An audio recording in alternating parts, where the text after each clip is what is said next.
Did you know that the average millennial in America has been renting for over a decade and still can't crack into homeownership?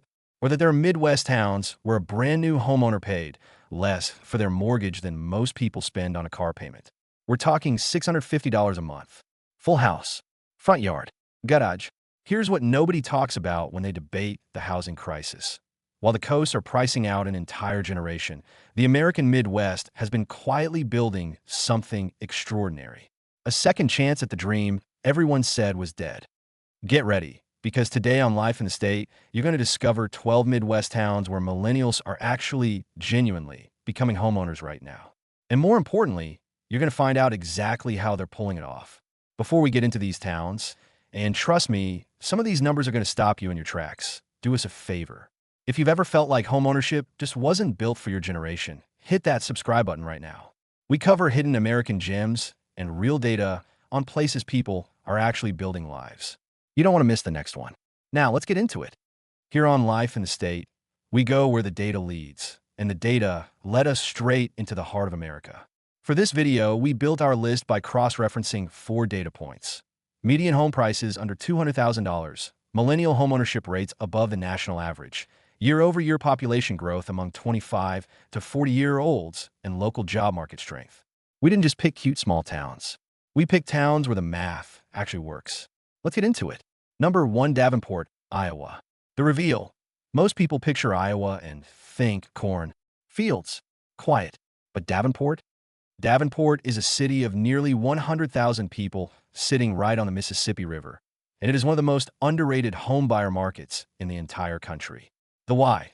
Median home prices in Davenport hover around $145,000. That's not a typo. $145,000. In a metro area with a growing healthcare sector, a strong manufacturing base, and a cost of living roughly 15% below the national average. Millennials here aren't just buying starter homes. They're buying second homes and renting the first one out. The feel. Imagine walking along the Mississippi on a Tuesday evening, keys in your pocket to a 3-bedroom house that cost less than a studio in San Francisco. The Quad Cities area has a gritty, unpretentious energy, rivertown pride mixed with genuine Midwestern hustle. Coming up, a college town that figured out how to keep its graduates by making homeownership actually possible. Number 2, Columbia, Missouri. The reveal. Here's the thing about Columbia, Missouri. It shouldn't work. It's a college town, home to the University of Missouri. College towns usually bleed young people the moment graduation hits. Not Columbia. Millennials are staying and buying.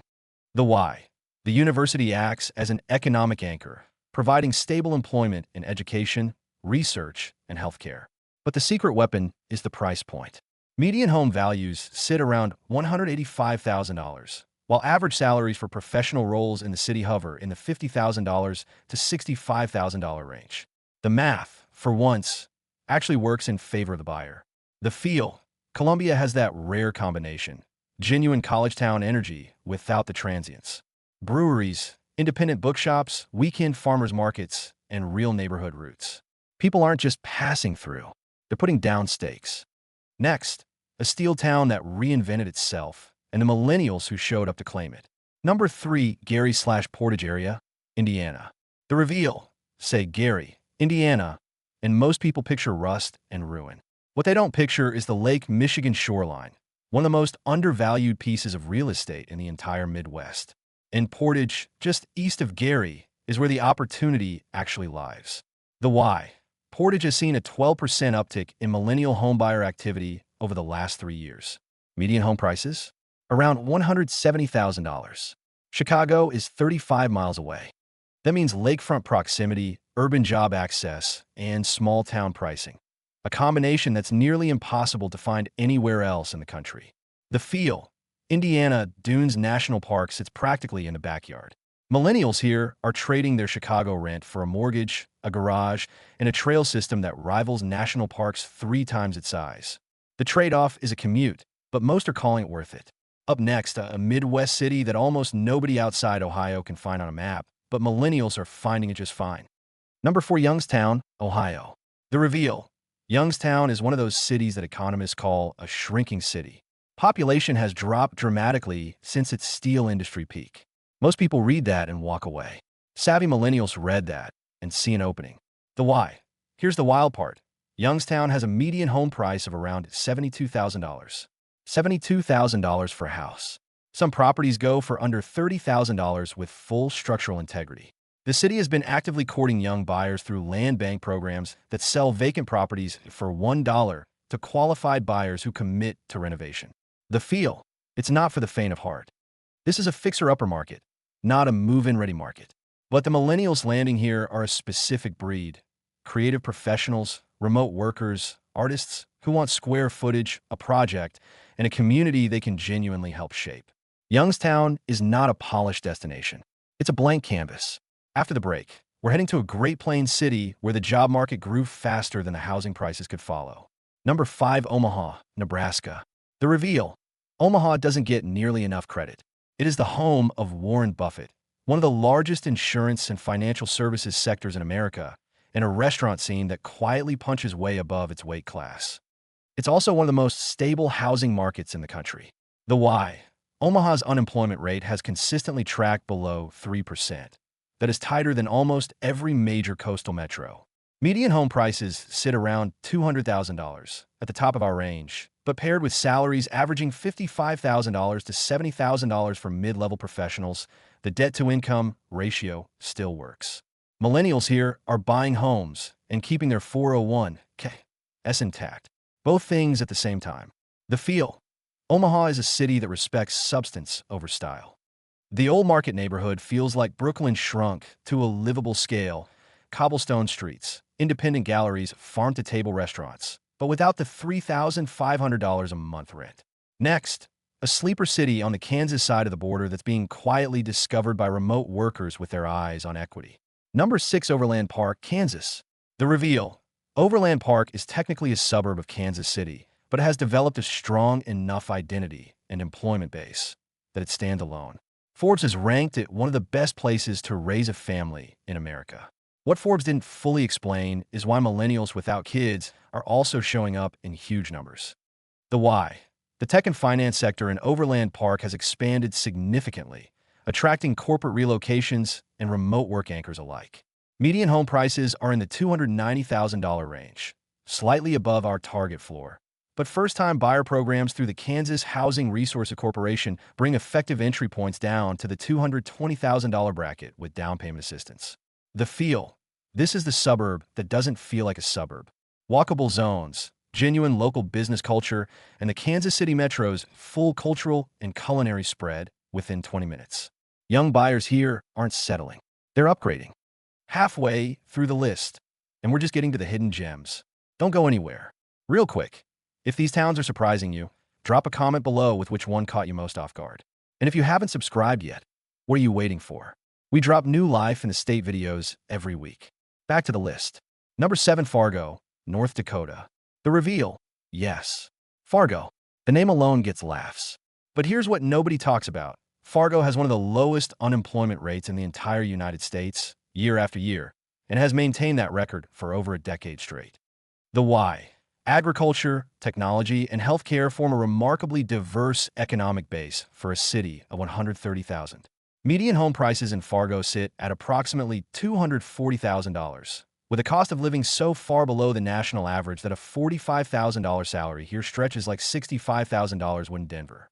First-time buyer incentives from the North Dakota Housing Finance Agency include 0% down programs for qualifying millennials.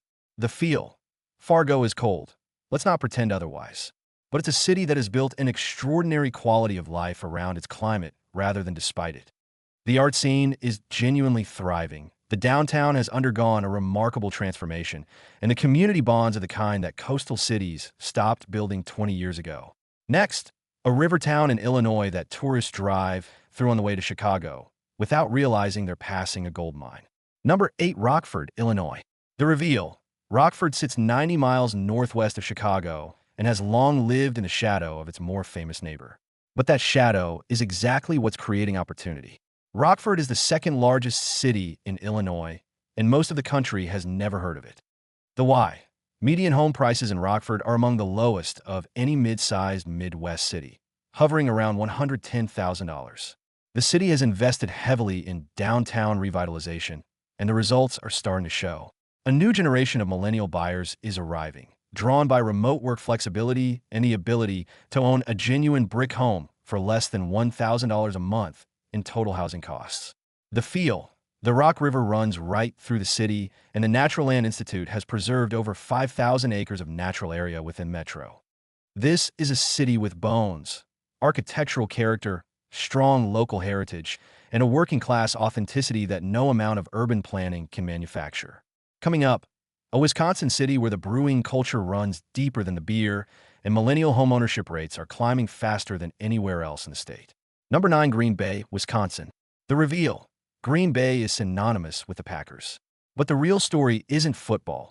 It's the fact that Green Bay has a unique ownership culture baked into its DNA. The Packers are publicly owned by the community. That ethos, everyone gets a stake, has somehow translated into one of the highest millennial home ownership conversion rates in the Midwest. The why.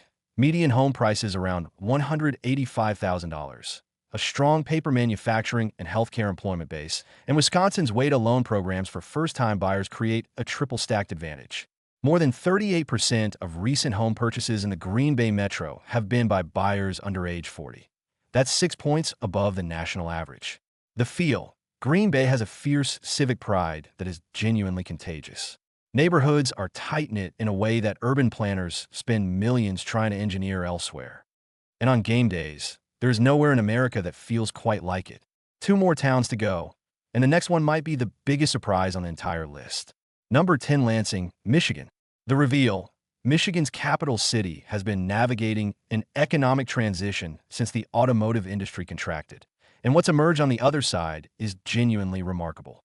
Lansing today is a city of government workers, Michigan State University graduates, and a growing clean energy sector that is quietly reshaping who lives here. The why. Median home prices in Lansing sit at approximately $130,000. The Michigan State Housing Development Authority runs some of the most aggressive first-time buyer programs in the country, including the MI Home Loan, which provides down payment assistance up to $7,500. Millennials are not just buying here, they're buying well. The feel. The Red Cedar River cuts through the city, and the combination of state capital energy and Big Ten university culture creates a town that feels perpetually alive. Think affordable housing with a side of intellectual energy and legitimate career infrastructure.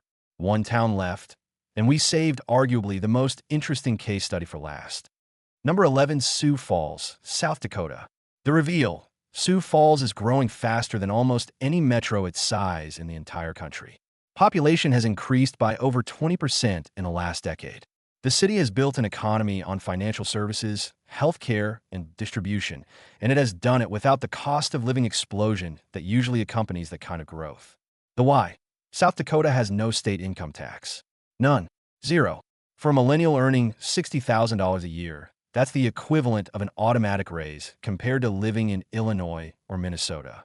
Pair that with median home prices around $225,000, and the financial case for Sioux Falls becomes difficult to argue against. The city regularly ranks in the top 10 nationally for economic opportunity for young adults. The feel. The Big Sioux River falls right through the heart of downtown. Falls Park is genuinely one of the most beautiful urban natural features in the Midwest, and most of the country has never seen it. This is a city on the move, and the millennials who got here early are already sitting on equity. And now, the final town on our list, a city that somehow manages to be everything at once. Number 12, Kansas City, Missouri, East Side neighborhoods. The reveal. We saved Kansas City for last because it deserves its own conversation. We're not talking about the full metro. We're talking specifically about the revitalizing East Side neighborhoods, Pendleton Heights, Scarrett Renaissance, Indian Mound. These are historic districts with century-old architecture where millennial buyers are doing something almost unheard of on the coasts. They're competing against each other for $120,000 homes. The why. Kansas City's East Side revival is being driven by a combination of targeted city investment, historic tax credits for renovation projects, and a genuine arts and music scene that has deep roots in the neighborhood fabric. The Vine Street corridor alone has attracted over 40 new small businesses in the last 4 years. This is not gentrification imposed from outside. It's an organic, community-led reclamation that millennials are joining as homeowners, not renters. The feel. You've heard of Kansas City barbecue. You've heard of the jazz heritage. What you haven't heard is what it feels like to own a 1920s craftsman bungalow 2 miles from a world-class museum and pay $780 a month for your mortgage. That is the East Side story, and it's still being written. Here's what connects every single one of these 12 towns. None of them made the cover of a national magazine. None of them went viral on social media. None of them were handed to this generation on a silver platter. But in each one, millennials found the same thing: a market that still rewarded patience, research, and the willingness to look somewhere unexpected. The housing dream didn't die. It just moved. The question is whether you're willing to follow it. Now here's our question for you. Which of these 12 Midwest towns did you find most surprising? And if you've ever considered leaving your current city for somewhere more affordable, what's been holding you back? Drop your answer in the comments. We read every single one. And while we do our absolute best to bring you the most accurate, research-backed information, these are our findings based on publicly available data. Your experience and your decision should always be based on your own boots-on-the-ground research. Visit these places. Talk to the people there. If this video opened your eyes to a part of America you hadn't considered, subscribe to Life in the State. We publish deep dives like this every single week. Real places, real data, real stories. Hit subscribe, drop a comment, and we'll see you in the next one. Life in the State.